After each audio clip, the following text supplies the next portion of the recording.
I want to welcome everyone to the Walking Through the Pain workshop of WCNA 31. My name is Raymond. I'm an addict. Let's open this meeting with a moment of silence followed with a serenity prayer, please.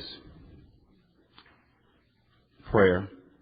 God, grant us serenity to accept the things I cannot change, courage to change the things that I can, and the wisdom to know the difference just for the day. I've asked a friend to come up and read what is a Narcotics Anonymous program, please. Hi, Tammy. My name is Cynthia. I'm a recovered addict. Cynthia.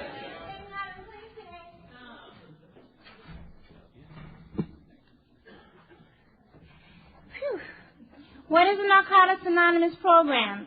NA is a non-profit fellowship or society of men and women for whom drugs have become a major problem. We are recovering addicts who meet regularly to help each other stay clean. This is a program of complete abstinence from all drugs. There is only one requirement for membership, the desire to stop using. We suggest that you keep an open mind and give yourself a break. Our program is a set of principles written so simply that we can follow them in our daily lives. The most important thing about them is that they work. There are no strings attached to NA. We are not affiliated with any other organizations. We have no initiation fees or dues, no pledges to sign, no promises to make to anyone. We are not connected with any political, religious, or law enforcement groups and are under no surveillance at any time. Anyone may join us regardless of age, race, sexual identity, creed, religion, or lack of religion. We are not interested in what or how much you use, excuse me, or who your connections were, what you have done in the past, how much or how little you have, but only in what you want to do about your problem and how we can help. The newcomer is the most important person at any meeting because we can only keep what we have by giving it away. We have learned from our group experience that those who keep coming to our meetings regularly stay clean.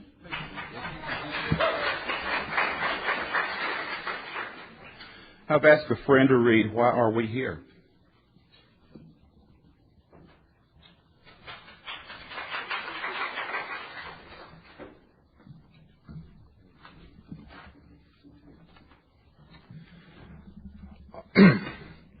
I'm Jerry. I'm a grateful late-stage recovering addict. And before coming to the fellowship of NA, we could not manage our own lives. We could not live and enjoy life as other people do. We had to have something different, and we thought we had found it in drugs. We placed their use ahead of the welfare of our families, our wives, husbands, and our children. We had to have drugs at all costs. We did many people great harm, but most of all, we harmed ourselves. Through our inability to accept personal responsibility, we were actually creating our own problems. We seemed to be incapable of facing life on its own terms. Most of us realized that in our addiction, we were slowly committing suicide. But addiction is such a cunning enemy of life that we had lost the power to do anything about it. Many of us ended up in jails or sought help through medicine, religion, and psychiatry. And none of these methods was sufficient for us. Our disease always resurfaced or continued to progress until in desperation we sought help from each other in Narcotics Anonymous. After coming to NA, we realized we were sick people. We suffered from a disease from which there is no known cure. It can, however, be arrested at some point, and recovery is then possible.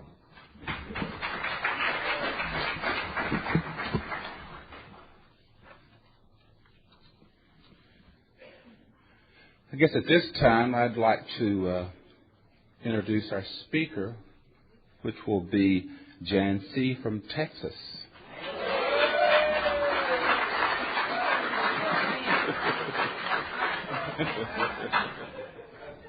All right. I'm so glad. Good to see you, too. A long time no see. Oh, that's not even on set. Okay. Patience. You are in a Narcotics Anonymous convention, so you're learning that. Did you go to the luau last night? You would know patience. Okay.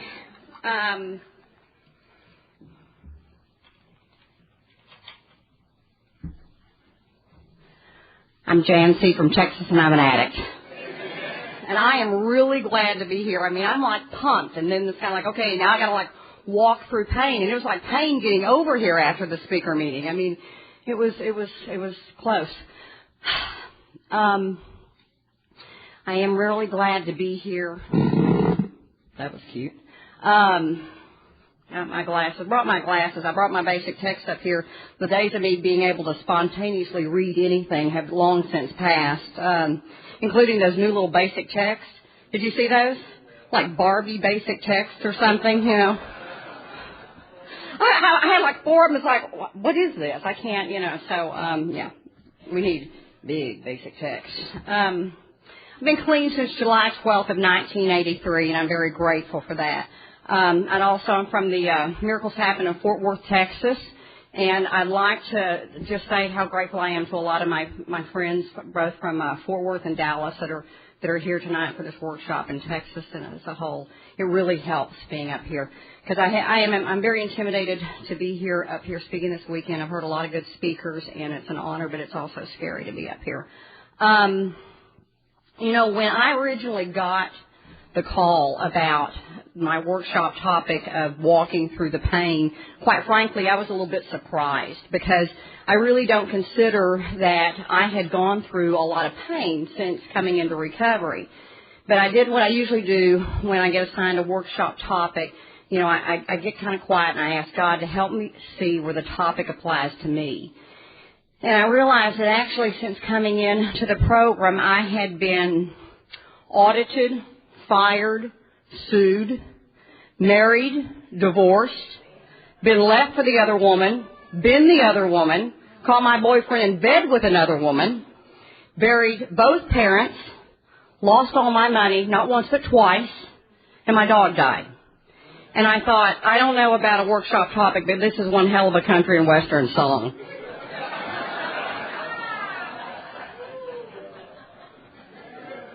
But, you know, when I think about the last couple of decades, that is not the stuff that I remember, okay?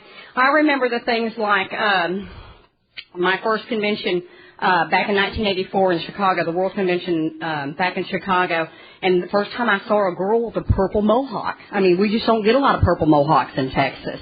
And I remember things like me and Mary trying to use an espresso machine for the first time. And nobody told us the significance of kind of locking down that little basket with the coffee.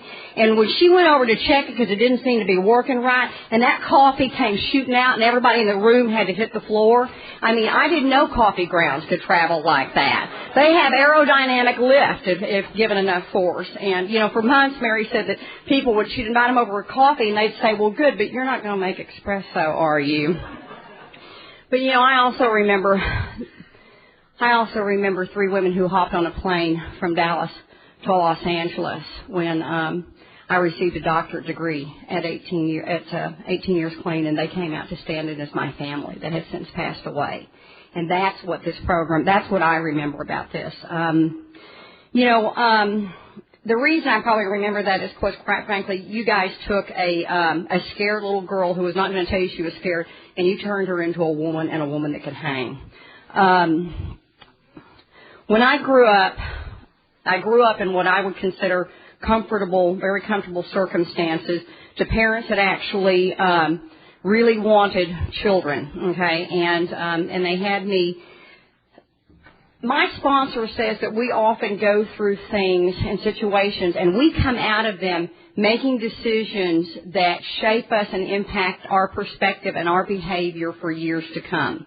My parents were children of the Depression, and when they came out of the Depression, they made a decision that no child of theirs would ever go through the pain and the struggle that they went through. Now, that's good, except when you think about that they just produced one great little addict, okay? I also remember that growing up, 3 of my best friends, when I was little, all lost a parent to a very sudden and violent death. One was a convenience store robbery, another one was actually a mafia hit, and a third one was domestic violence. And that may seem like a cliche now, but this was back in the mid-'60s, the early to mid-'60s. That stuff wasn't happening then. We were like wrapped up in Doris Day and you know, stuff like that, and everybody just knew that all you needed was like a dog named Lassie, okay? That stuff wasn't happening. And my sponsor and I talked about whether or not I got prepared for things like that. And quite frankly, I don't even think that their generation was prepared for some things like that. And, eventually my mother would turn to alcohol, and my dad was already kind of a workaholic and would turn to gambling. So I didn't get a lot of stuff as far as coping skills. What I came away from childhood with was, after watching those three friends in a short space of time lose that, I came away with some very faulty premises in my childhood and early adult years. Number one, if you lost your breadwinner, you were screwed, okay, in your family. Now, not that if you lost God, and I'm not saying that that's not what got said. I'm saying that's not what I heard. What I heard and what I saw whispered in those families when those parents went down and when they were killed is that what was going to happen to the family. And my best friend, Lynn, it was actually her mother. Her mother was the breadwinner of that family, and her whole family got separated and broken up in different parts of the country. I also, because of this breadwinner issue, I got the message that security was tied into finances. You didn't have security if you didn't have the money, okay? The third thing I got is that there was shame attached to actually not having money. And I know today that ties back into having parents that grew up during the Depression, because in their generation there was an awful lot of shame attached to whether or not you could provide for your family and whether or not you lost money, whether it was real. And I share that because, like I said, a lot of these things, these are messages that I didn't even know at the time that I'm getting. Okay, I don't know. I didn't know for a long time where they came from, but they were with me.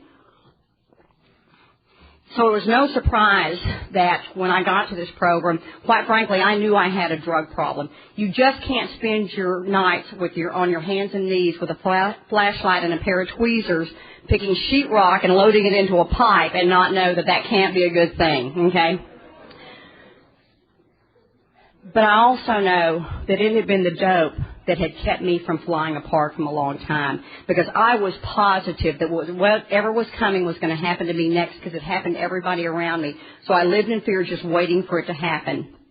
When I did clean up, the first thing that probably I had to learn to walk through, because that's what we're going to talk to is actually once we get here, walking through some of this stuff. One of the first things that I had to walk through when I got here was actually leaving behind some of those old playmates and playpens that they talk about, particularly or specifically that cocaine dealer boyfriend, which is kind of a useful combination for women. Have you noticed that? Okay. But they told me I had to kind of leave him behind. And actually, he made it quite clear when I cleaned up, he didn't want to come in. Okay. He had no intentions of it. 2 weeks, in treatment, he calls me again to tell me he has no intentions of coming in. Well, when I got out of treatment, he called and he said, "Would you like to talk?" And I said, "Sure." And I'm thinking, this'll work, okay? Just because I clean up does not mean the whole world has to clean up. As a matter of fact, I know several people that are married to spouses that are social drinkers. Granted, maybe they did not sell crack cocaine, but they are still, this can work. So he comes over, and the next morning, we'll just kind of skip the good part. The next morning, I make coffee, and I remember we were sitting at the coffee table, or sitting at the kitchen table drinking it, and he stirred in some cream, and then sure enough, he reaches in and he pulls out a little vial, and he taps out some crystal meth into a spoon, and he stirs it in his coffee.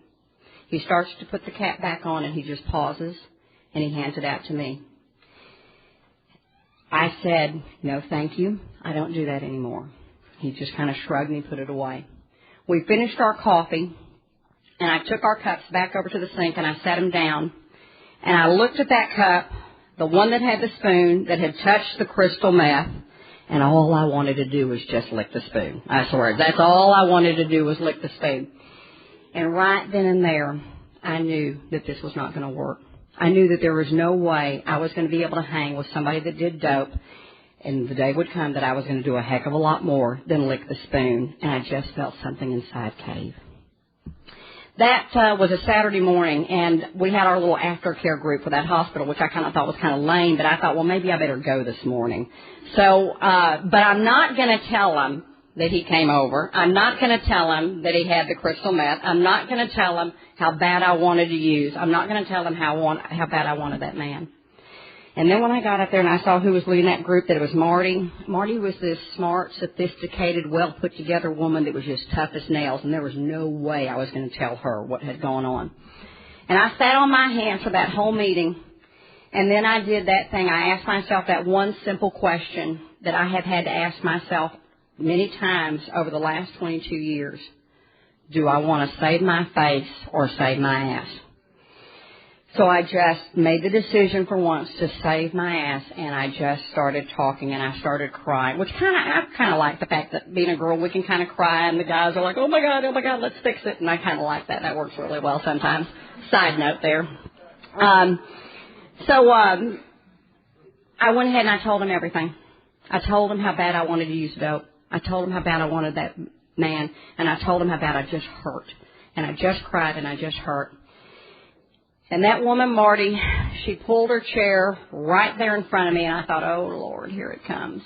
And she leaned into me and she said, I have such empathy for you.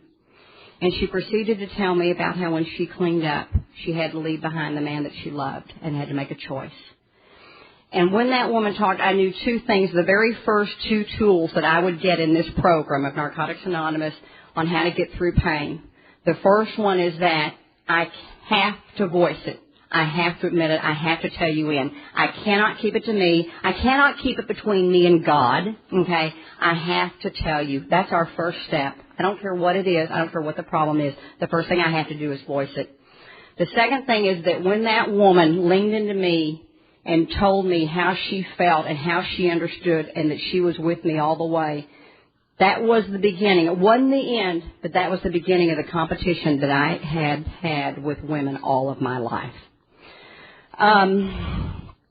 Now, I kind of knew I was probably going to have to give up this guy that was using, so I am kind of a dope fiend. So when I entered that hospital, I kind of had a backup plan or a backup stash. I had 3 days, he had 1 day, and if there is anything on the face of the earth sicker than a treatment center romance, I hope I don't find it again.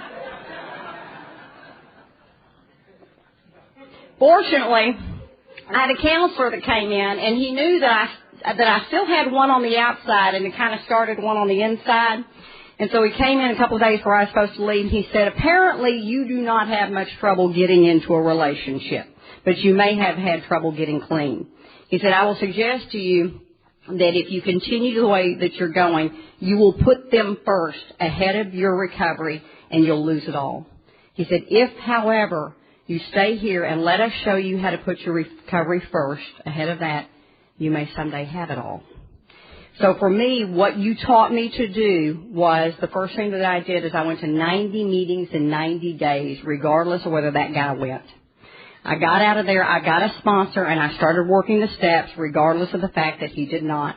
And quite frankly, the third thing that I did is the only way I could keep the intensity down of that relationship and not let it become all important was during that 90-day period, I just didn't sleep with the guy. Okay? Now, that worked for me because what it did is it gave me a foundation. And that's a foundation that I needed. Because I got 90 days clean, and this guy that I'd picked up in treatment that had been to like 12 or 13 treatment centers, what a surprise, he relapsed. I know, you're shocked. The first time he relapsed, I could kind of brush it off of, well, he was a dope fiend stuck over with those poor alcoholics, and they just didn't understand him and stuff like that. The second time, he's only gone for one night. The second time, I had about 6 months, and he was gone only again for one night. But this was a little bit harder to brush off because, for one thing, this was kind of interfering with my marriage plans, which we really don't have time to go in right now. That's another workshop, okay?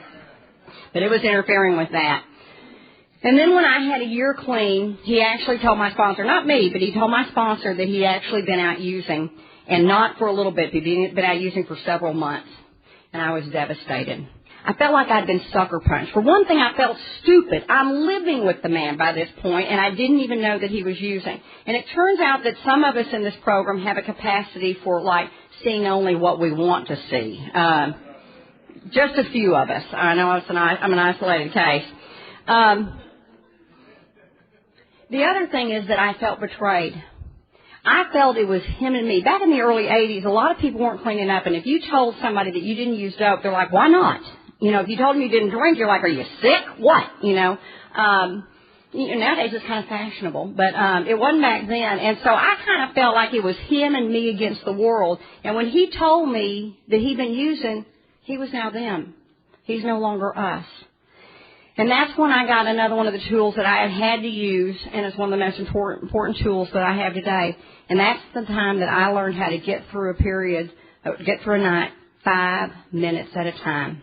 I very much remember sitting on that couch, staring at that clock, going, 5 minutes, I'll give it 5 more minutes. You know, and it wasn't that I just felt like I was going to I felt like I was just going to come apart at the seams. But I got through that night using that simple tool you told me to do, 5 minutes at a time. I can do anything for 5 minutes. Now, I got through that night, and I had to get through a lot more because I did stay with him, and he did start this pattern of he would relapse. And one reason that I'm sharing this is because just the nature of the fact that we actually hook up with people. A lot of people will date and marry people that they're around a lot, and that's usually kind of us. So the odds are there's a good chance that many of us will have to or have had this same experience of how to get through a spouse using. And that's what, and, you know, let me also say something that one of the reasons I liked this topic, and I really should have said this early on because I know it's true for me. I just thought of something a minute ago. We were talking about this at dinner the other night, and that's the fact that the pain that I'm going to talk about tonight, I know today usually comes at me from one of two ways. You know, the first way is actually best demonstrated by a line that I read not long ago in a writing assignment that I had. And the author was using a metaphor of a dark night to describe pain. And I just like this, so I'm just going to share it with you. But he said, you don't choose a dark night for yourself. It is given to you. Your job is to get close to it and sift it for its gold. Now, things like the ill health and the death of my parents, and we were talking the other night about Patty's grandbaby dying, that's certainly not something you choose, okay? But quite frankly, the fact is that is also the type of pain that is just life on life's terms. And we have got to be able to survive just life on life's terms. One problem is our literature very clearly states we are people who are incapable of facing life on life's terms. So some of the stuff that I'm sharing now is kind of stuff that kind of comes down the pike that we actually have got to learn to walk through. The other stuff that I'm going to kind of share, I hope later on, sometimes I think I know what I'm going to share and then whatever happens. But what a surprise, we're an addict. But we are an addict, tell you like that. The other thing is that line that's also in our literature about through our inability to accept personal responsibilities, we actually are creating our own problems. A few of you are nodding, okay? Because what that tells me is that life on life's terms aside, I have the capacity through not taking care of my business, create problems where problems never even existed to begin with, okay? And I'm not talking about before I got here and just after I'm talking about 4 months ago when I'm scheming on how to get onto the island of Oahu, okay? I am talking about that this is something that I have to deal with, is that I have the capacity to create problems or compound an already existing one. And that creates a pain that I also have to learn to deal with and not just survive, but actually try to address another way. So anyway, back to the using of when sometimes we're going to have to deal with the fact of loved ones relapsing. Some of the other things that I did to get through that period of time, because he'd kind of come in and then he'd go out for a while and he'd be in for 3 months, in and out. We've seen this a few times. We've done this a few times. And one of the best things that I did is, since I couldn't count on him, I started reaching out apparently to women, okay? And that's quite frankly the only reason I think I started reaching out to women is because I couldn't count on him. Sometimes he wasn't there, so I had to have a backup plan. The other thing is, like I said, I got a sponsor and I started working the steps. You start working the steps are going to start working you, and that started getting me through the pain. And the third thing was service work. I got on the helpline committee, and my asshole didn't seem to want to clean up, but yours did, okay? So I would answer those phone calls, and eventually I got on to I actually liked area service committee meetings. They lasted all day long, and they were involved, and they were insane. But you know what? They got me out of the insanity of my house, because my house is now an active dope house.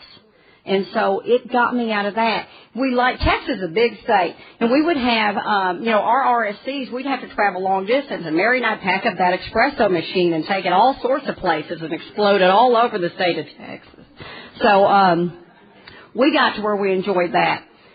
But eventually, I got to thinking, I kept getting tired of this. It seemed like every year he'd have to go through like a major detox, and it was like clockwork. And we got to where we would just kind of call it summer camp. Phil has to go to summer camp. And one day he I remember I had said, I'm having trouble. Heroin was not my drug of choice. It was his, and I was really having trouble. I was felt like I couldn't compete with heroin. And I said, I just wish it was something I could compete with, like another woman. That I could get my hands around.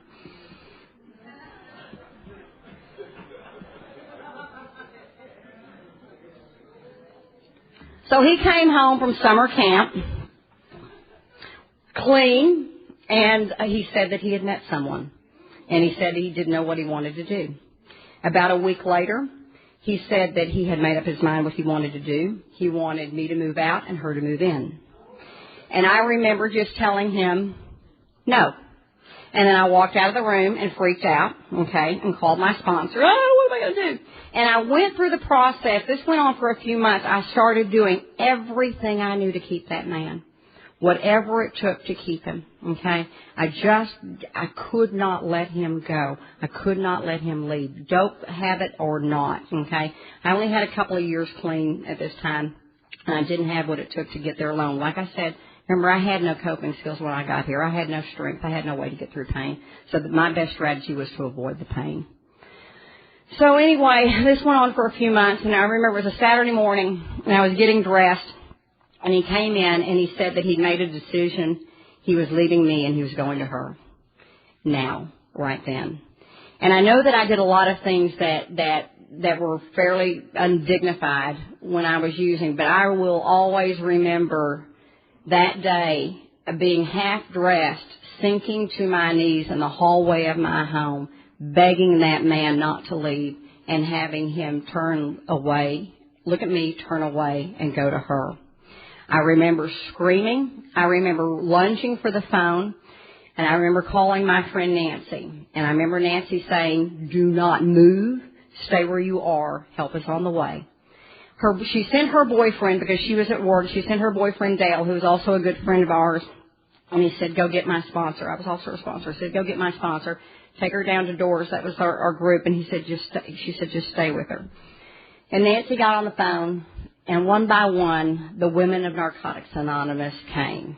And they came with one reason, and that was to do whatever it took to get me through that night and through that situation. And what I learned that night is that one more time I could get through a night if I had to 5 minutes at a time, but I finally no longer did it alone. That first night I spent on Ann's couch. The second night I spent on Teresa's couch. And, just because I think God has a sense of humor, I mentioned that I had been audited. Well, this was on a Saturday, and that audit was scheduled for a Monday, that Monday. So every time I tried to really freak out about him leaving me, I have remembered that I was probably going to go to jail on Monday. And every time I realized that I was going to jail on Monday, I thought, oh, my God, he's left me. And so it was kind of like I couldn't properly get freaked out about either one of them, Now, I did. He came back.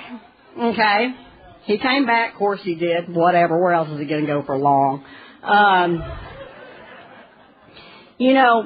I survived both him and that audit. Obviously I'm here. But sometimes I've had people criticize that because I will share with sponsees that I really strongly recommend that they do not get in relationships their first year so clean, because I remember that pain. I remember being in that hallway. And they say, well, you're a hypocrite because you did it and you're still clean. And they are correct. I have been clean for 22 years. However, we buried that man this spring. He never made it. We always assume it's the female that's going to go. And it doesn't always happen that way, and we lost him. So that is my experience, strength, and hope. It hurts. Can you get the tools to walk through it? Yes, because I did. Something else that I mentioned that a lot of times that we have to learn to walk through is death, grief and death. That's just a part of life. And as I mentioned, I'd lost my parents, and I was fortunate in that I got to enjoy recovery with my parents. My mother cleaned up in Alcoholics Anonymous 2 years before I did. And as a matter of fact, the day I cleaned up, I went and got a beer out of the refrigerator, swallowed a handful of hash, and went and turned myself into my mother's AA group. Now they were happy when a couple of months later, because it only took a couple of hours for them to figure out that alcohol was not my drug of choice. And they were happy for me when I got out of treatment a couple of months later and established Narcotics Anonymous as my home program. And they were very supportive of Narcotics Anonymous. Every once in a while I'd get a phone call from one of those guys and he'd say, "Jan, we have one of your people here."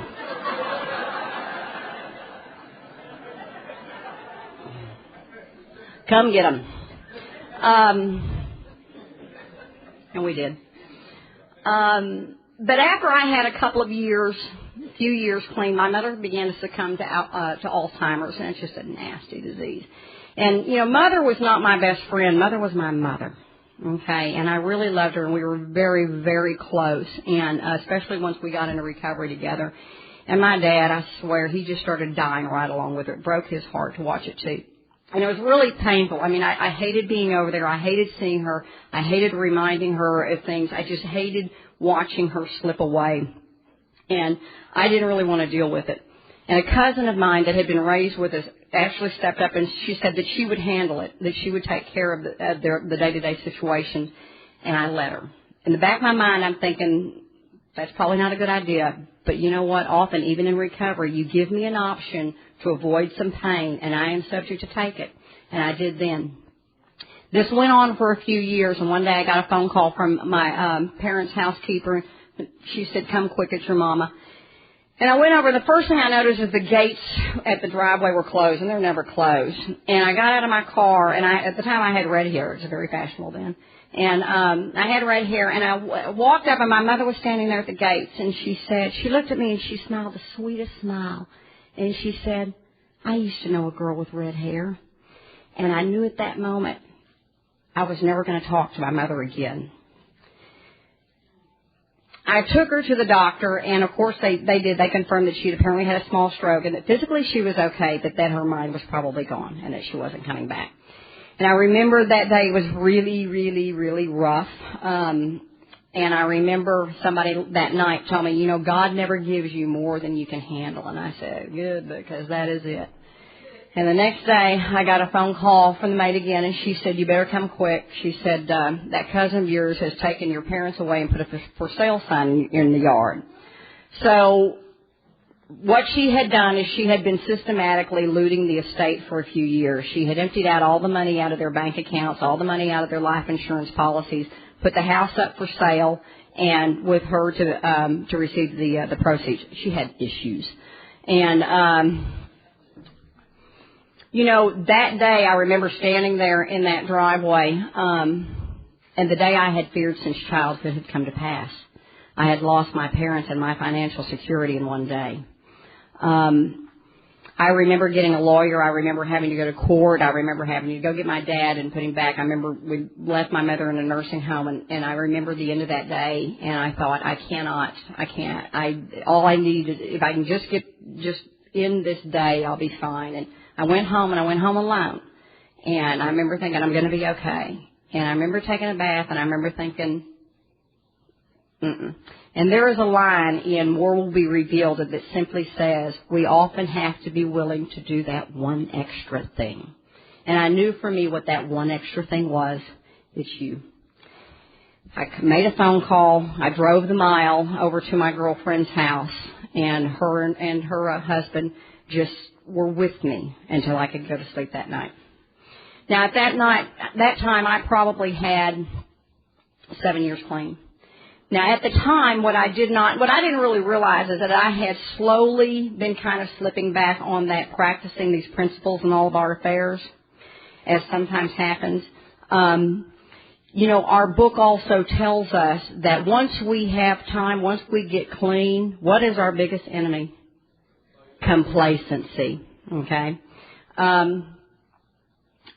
I was no longer doing service work because I was burnt out. I'd done it all, and they weren't doing it right anyway. They never did it my way. They never learn. I was still going to meetings, but by this time, you kind of reach that point where you're like, man, if I hear that asshole one more time, and I thought, oh, and I've heard it all. Now, and usually I'd go to a meeting and they're sharing about, how to stay clean. What a concept. It isn't, a Narcotics Anonymous program. And I could share on that and sound brilliant because I had done that. And I realized that what gradually I had started to do is that I had talked a lot more about what I used to do than what I was currently doing. Okay? I could go in and I could share on that topic and help that newcomer and tell them how to get a sponsor and tell them what it was like for me in those early days, and then still carry what was a few secrets and carry what was going on.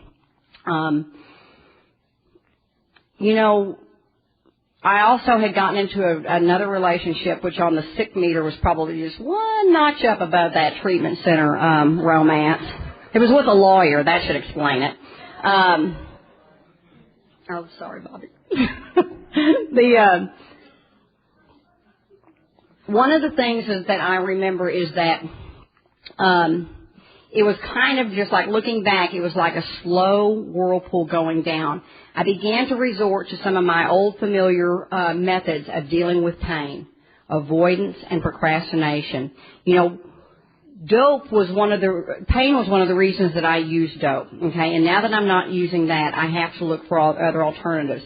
So I began to do things the old way, like not pay bills because that's not fun and that's uncomfortable, and use money that I no longer have to buy things that will temporarily make me feel good, okay? So eventually what's beginning to happen is that I can no longer answer the phone because it may be a bill collector. I can't open my mail because it is a bill collector, okay?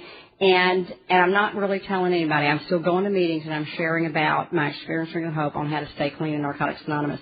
And usually what I would say is I would usually conclude my sharing with, well, you know what? I've got problems today and I'm struggling with something really tough, but at least I'm clean, okay? And that's accurate, but it wasn't exactly honest. It wasn't exactly the truth. Well, eventually what happened is my mother's nursing home called. They'd already removed me from managing the affairs the court had, and my mother's nursing home called, and they said, we're suing you. We're taking you to court because you're not dealing with your responsibilities. And I thought, oh, really?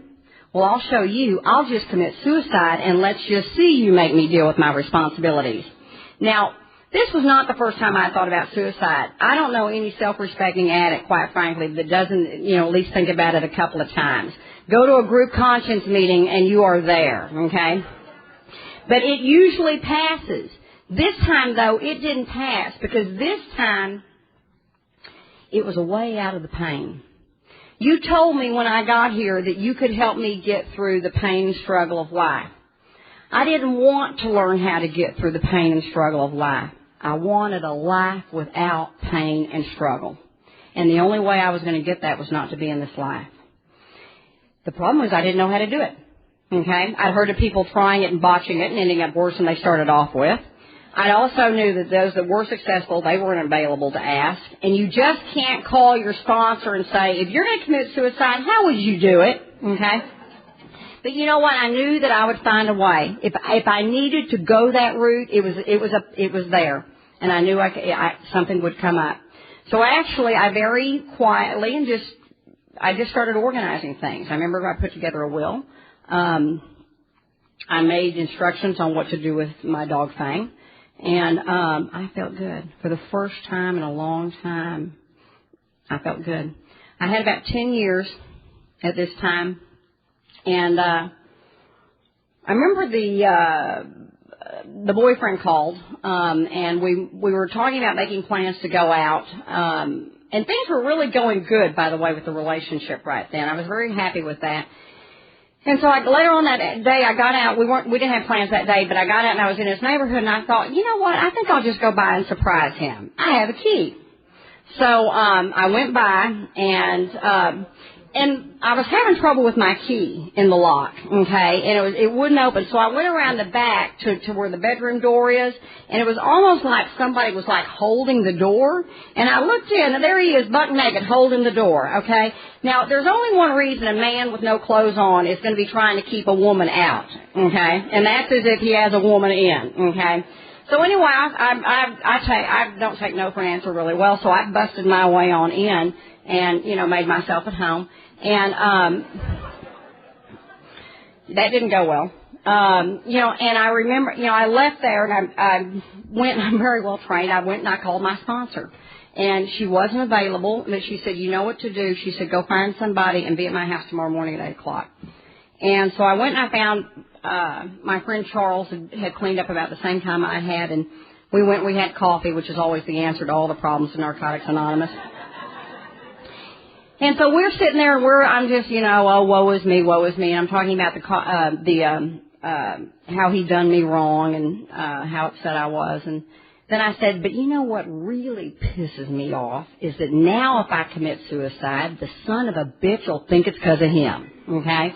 And I meant that because, quite frankly, it wasn't my relationship that sucked. It was pretty much my whole life that sucked. The relationship was just a part of it. But now if I commit suicide right after walking in on this guy, everybody in the world is going to think that I did it because of him. And there's no way I'm going to get him credit for this, okay? No way.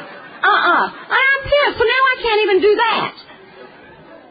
However, what I realized is what had happened just then when I told that man that. What had I done? Step one, I admitted what was going on. I gave it a voice. I told you what was happening. I told you what was wrong. So Charles listened, and he said, I think that, he said something, he said, I'm not going to tell you can't do that, but I will tell you if you commit suicide, I will miss you. He said, what I would prefer that you do is go home, call somebody else and tell them exactly what you told me, and keep that appointment with your sponsor before you do anything. That night I went home, and I didn't tell one person. I actually called 2 people, okay, and I kept that appointment with my sponsor.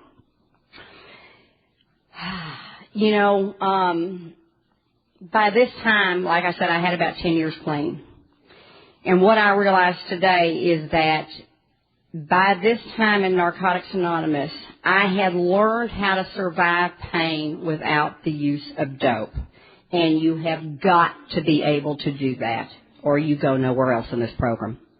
I'm aware of the fact that we lose an awful lot of people that cannot get through the pain of, bless their hearts, whatever it is, without dope. But if you can't do that, then you can't go anywhere else. Because I also know that when I become complacent in using these steps or those tools that I mentioned to you and all the other ones that I haven't mentioned, when I become complacent, then I revert back to my old familiar patterns such as avoidance and procrastination and denial and self-indulgence to get through pain. I also know that, just like I said, through not taking care of my personal responsibilities, I create many of my own problems. And I also know finally that there is a difference between relief and recovery. Relief for me is when I just try to get out of the pain. Okay? Just fix it, just get it out, get out of the crisis. Recovery is when I learn how to do it differently. And that's what it takes. I remember a guy was talking about things really went really badly at his work, and it felt like he'd been kicked down into the basement of his soul. And no matter how hard he tried to get out, he couldn't get out. He kept trying. And finally, it just occurred to him, well, you know what, apparently I'm not going anywhere. So as long as I'm down here, I might as well have a look around. And that's what I have known today is that I have heard things like that. I have heard things such as to rob a person of their pain is to rob them of an opportunity to grow. Doesn't mean if you have pain you're going to grow. It means you have the opportunity. I also know that I have been told that in certain things there is a lesson for me to learn. And if I do not learn it, take the time to learn it, I will repeat this over and over until I do. So in Narcotics Anonymous, I had to stay clean long enough to find that I could survive the pain. Because only if I know I can survive it can I begin to do like that thing that I said in the beginning, to get close to it and sift it for its gold. Now, how do I do that? The steps of Narcotics Anonymous. You know, my sponsor had me make, at that time, she said, I want you to make a list for my 4-step. I had to make a list of people I thought that had withheld things from me that had caused me pain through withholding. Withholding attention, withholding love, withholding money, withholding sex, you name it, whatever it is, withholding. And what I learned is that some of the withholding had been intentional and some had not. When you grow up in a household with addiction, things are withheld. They're busy. They're preoccupied. You know, sometimes communication, information, even boundaries, values, whatever, don't get communicated, don't get passed down. And that is a feeling of, so I know what it feels like to have information withheld, especially when I had parents that were trying to protect me. Okay? So I knew what withholding information felt like to be on that end to receive it. Which explains why I hooked up with some pretty questionable people as an adolescent that actually had this really kind of sick game of kind of ostracizing one from the group or from the herd and criticizing, belittling the whole thing, and that person had to do whatever was necessary to get back included with the cool group. That made them sick, but I knew what it felt like. They were withholding approval, they were withholding love, they were withholding kindness, and I knew what that felt like. So it may have been sick, but it was familiar. And what do I know about me? I gravitate to what's familiar. That also explains why some of the men that I picked up with later on, unavailable, emotionally unavailable, if you're withholding, whether they be married or whether they just couldn't be there, it was a form of withholding. Now, I share this because this is what I had to learn in this 4-step when I had 10 years clean. I just recently did another one at, 22 years clean. The stuff I did in my first 4-step was carry out the garbage. The stuff I do in my inventories now, cause and effect. Okay? I cannot look at that stuff early on. 6 and 7, I worked off of a list that I had made when I first cleaned up about a list that I wanted the perfect man. Okay, my sponsor said, well, maybe you just don't know what you're looking for, so I want you to make a list.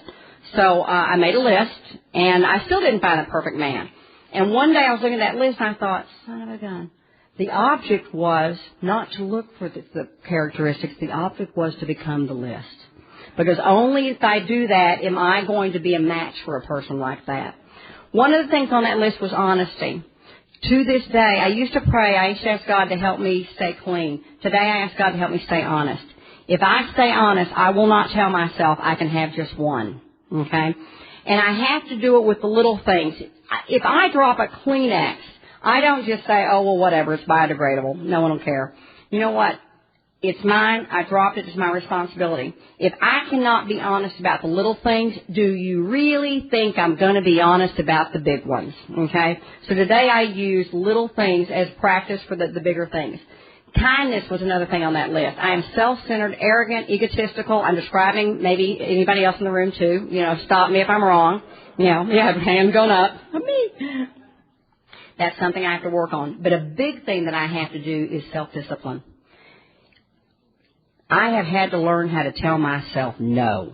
I have learned to do it before the authorities do it. I have learned to do it before the bank says no. You know, I have had to learn how to tell myself no, that I can't have everything I want. I can have choices about what I want. Probably the most significant thing and the biggest change has been in step 11. Sought through prayer and meditation to improve our conscious contact with God, praying only for knowledge of His will for us and power to carry it out. When I got here, I said, well, what do I pray? And they said, well, what have you been praying? And so I kind of told them these few prayers that, I'd had in Sunday school 30 years ago. And they said, well, you're welcome to continue that. Or if that doesn't work, you're welcome to put it up on the shelf and have anything here you'd like. The step tells you to do the prayer and meditation. It doesn't tell you what to do it with. That's a personal decision and a personal choice. So when I hit this, I thought, well, you know what? My concept of spirituality had pretty much been confined within the walls of Narcotics Anonymous for 10 or 11 years. And I thought, I wonder what other people do, and I'd like to see. And before you think that I'm going to violate traditions or anything like that, calm down, keep your seat. It talks about in step 11 of it, works how and why, that many of us adopted an eclectic approach, borrowing practices from a wide variety of sources.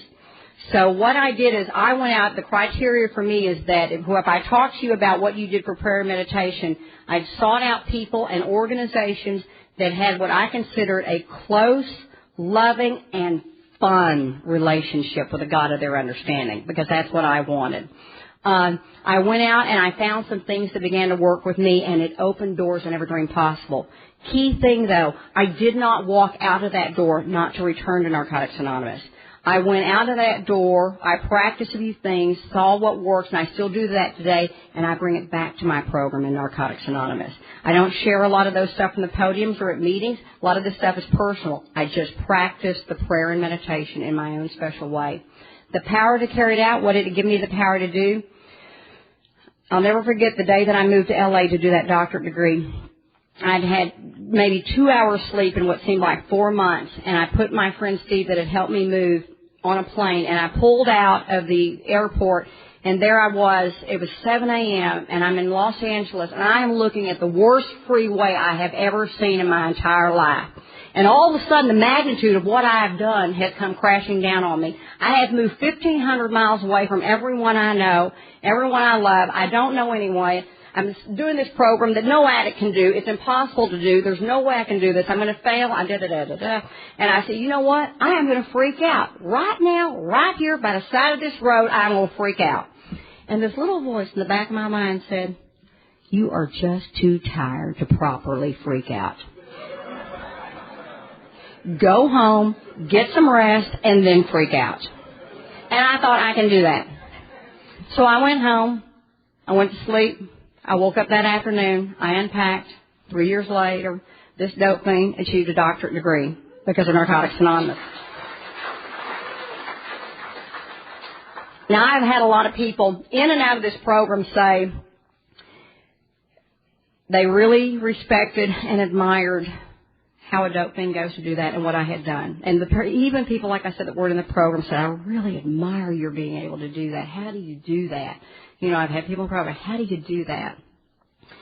Step 4 and 5 showed me what prevented me from achieving my goals. Step 6 and 7 has taught me what I need to do to achieve these. And step 11 teams me up with God to go get it done. You know, the things that I do today as far as walking through the pain, I don't go to meetings anymore to share my experience, strength, and hope on how to stay clean. I go to meetings to share my experience, strength, and hope on what's going on in my life today. I have to stay current. I'm a firm believer that we have done really good with helping the newcomers get the message that the lie is dead, that they don't have to die of an active addiction. I'm not so sure we've done good about keeping our old timers in our meetings. And that comes from being an old timer that just said, what's there for me? I'm not saying that the newcomer is not the most important person in any meeting, but I also know that if we don't start addressing the issues that we go in as old timers, walking through this pain and being able to go on and do other things besides just use dope, we are going to lose old timers to other places where they can get those needs met. And I share this having been a person that has said many times, I'm leaving Narcotics Anonymous. It doesn't have what I need. It doesn't have what I want. And the God of my understanding keeps throwing me back here, okay? Sometimes it's in the form of a real cute guy, or sometimes it's in the form of a crisis, whatever. But I know today that I wasn't supposed to clean up in church. I cleaned up here. I wasn't supposed to clean up at the racetrack. I cleaned up in Narcotics Anonymous. I enjoy my recovery in Narcotics Anonymous today. Today I can sit up here and I can tell you that right now, today, I am going through something rough, but I'm not going to be vague about it. My sponsor knows about it. My friends know about it. My home group knows about it. And I heard one of the speakers talk about it. I've done really good on the inventories with personal relationships, because I had a sponsor that said, you have got to get better in this. You know, and a lot of the work that we did. But that issue of tying financial security to my well-being has been a very hard thing to break. That's the issue that currently that I'm working on now, is actually beginning to believe that in 6 and 7, it's not humility with you that is necessary. It is humility with God. And what that means is that if you look up the definition of spirituality, it has nothing to do with materialism. That is very hard for me to let go of. And it comes from, like I said, from some of the roots of childhood. I have had to take a look at where I got some crazy messages. Because if I know where they came from, I can say, you know what? Now that I know where that's about, I don't have to go there anymore. I learned shame, okay? I learned avoidance as a tool from active addicts in my household. And if I learned it, I can learn a new way. I will learn that way if I have my way here within the rooms of Narcotics Anonymous. I am proud of this. I got a phone call today from some people, from one of the girls back home, and it makes me so proud to be a member of Narcotics Anonymous. But she said that, a lot of people with the hurricane are being evacuated into Dallas and into Houston. And the fellowship back there right now is really, really busy. They're organizing people in groups to go find the people inside the shelters that are addicts within our rooms and take them meetings, take them books, take them messages.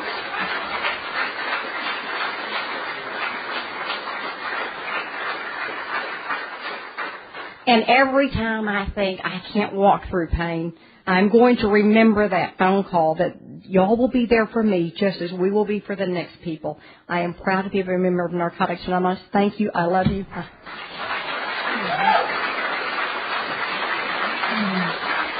I didn't even need my glasses.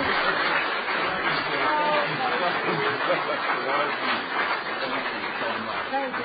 Let me get all my stuff.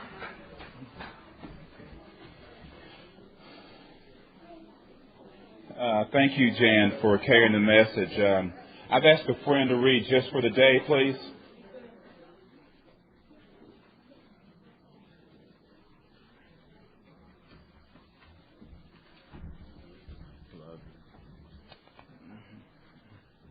Hi, Rashid. I'm an addict from Detroit, Michigan. Just for the day, tell yourself, just for the day, my thoughts will be on my recovery, living and enjoying life without the use of drugs. Just for the day, I will have faith in someone in NA who believes in me and wants to help me in my recovery. Just for the day, I will have a program. I will try to follow it to the best of my ability. Just for the day, through NA, I will try to get a better perspective on my life. Just for the day, I will be unafraid. My thoughts will be on my new associations, people who are not using and who have found a new way of life. So long as I follow that way, I have nothing to fear. Thank you.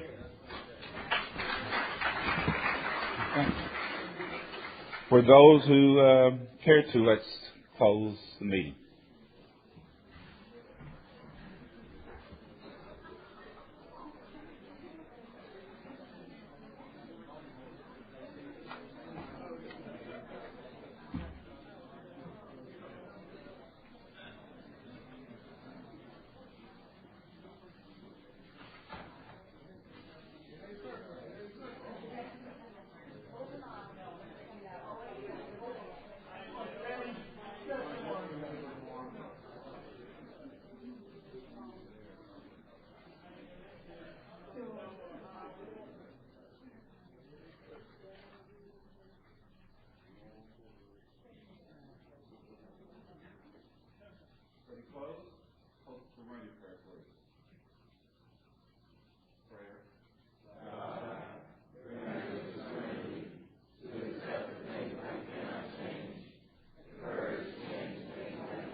I want to welcome everyone to the Walking Through